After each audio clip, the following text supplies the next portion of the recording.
राहुल गांधी जी ने वायनाड की सीट छोड़ने की बात कही है और रायबरेली से वो रहेंगे और वायनाड में अब प्रियंका जी है। कितनी बड़ी उपलब्धि के तौर पे दक्षिण और उत्तर भारत को साधने की ये कोशिश की जा रही है। नहीं नहीं नहीं, देखिए उत्तर भारत दक्षिण भारत तो पूरा देश हमारा है, पूरा देश कांग्रेस के साथ जुड़ा है।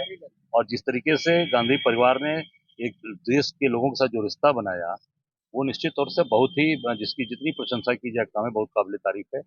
और रायबरेली से पहले ही सोनिया जी ने कहा था कि मैं अपना बेटा सौंप रही हूँ, और वो गांधी परिवार ने साबित कर दिया कि जैसे गांधी परिवार के वरिष्ठ लोगों ने सेवा की है रायबरेली की, अमेठी की, उसी प्रकार से आदरणीय राहुल जी भी अपनी सेवा उस तरह से करेंगे।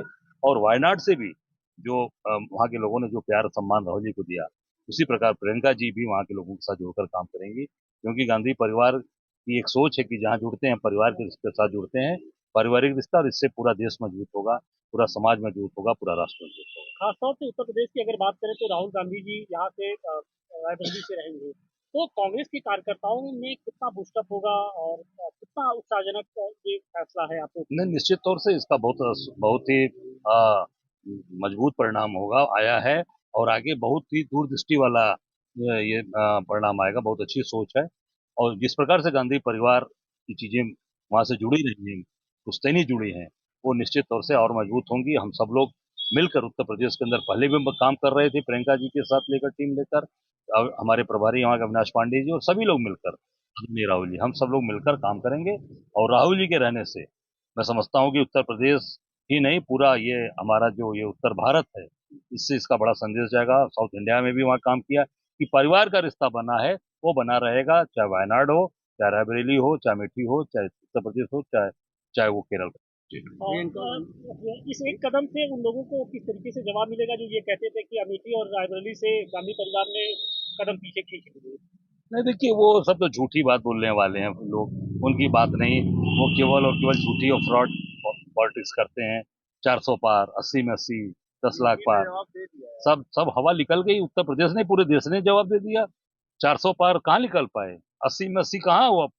बनारस में 10 लाख पार, पिछली बार स्थिति नहीं बना पाए। पिछली बार जितना वोट पाए थे उससे 62,000 वोट कम पाए हैं। 3.5 लाख वोट मार्जिन में घट गया आपका।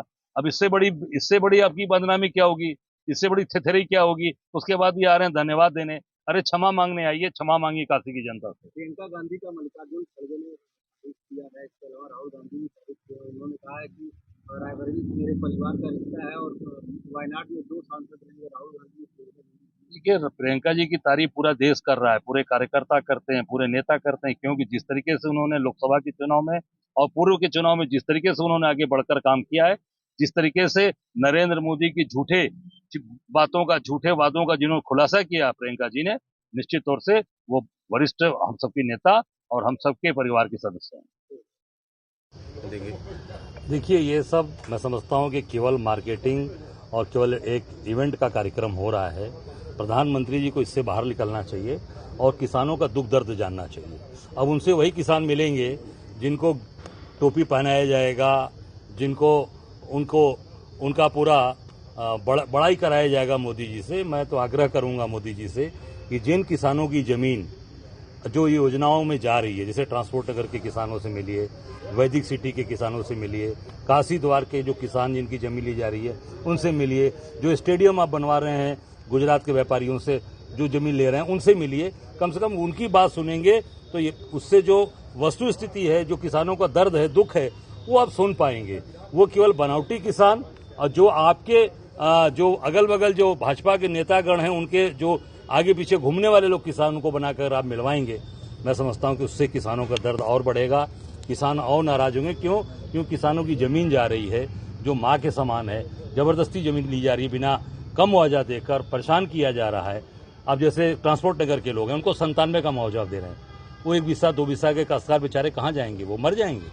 निश्चित उनसे बात करिए, उनको क्या वो सुविधा चाहते हैं, क्या उनके कष्ट हैं, उनसे बात करेंगे। मैं समझता हूं उसका समाधान निकलेगा।